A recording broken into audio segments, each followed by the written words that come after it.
Baie welkom by die voorlesing van die Afrikaanse Sabbatskoolles vir blindes en swaarsiendes. Hierdie lesse word voorsien deur die Wêreldkonferensie van die Sewende Dag Adventiste Kerk.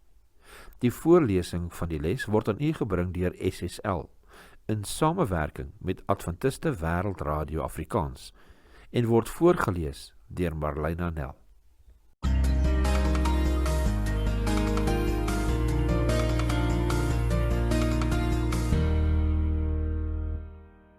Les 13, 21 tot 27 Maart. Om in die gaanse wil van God staande te bly. Kom ons open met gebed. Liewe Vader, ons sê vir U baie dankie vir hierdie studie en vir nog 'n week wat voorlê. Liewe Heer, help ons asseblief om U wil nie net te hoor nie, maar ook uit te leef. Ons bid dit in Jesus naam alleen. Amen. Sabbatmiddag. Skrifverwysings vir hierdie week se studie.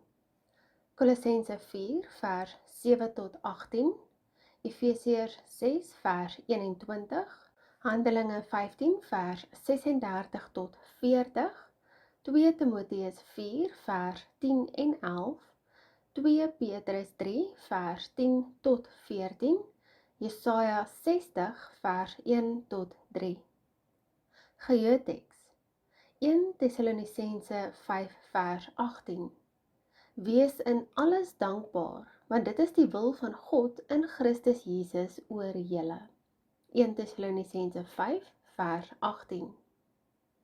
Hierdie laaste gedeelte van Kolossense onthul Paulus se uitgebreide netwerk van medewerkers. Die boek Handelinge beskryf hoe hy eers saam met Barnabas en daarna met Silas spanwerk gedoen het en dan gee dit 'n oorsig van sy 3 sendingreise.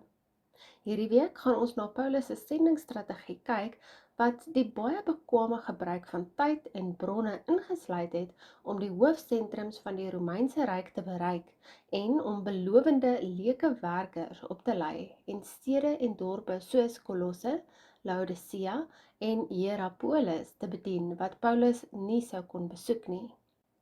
Deur persoonlike besoeke gedurende sy reise en veral as 'n gevangene en deur sy sendbriewe was Paulus gedurig besig om mense en kerke met mekaar te verbind.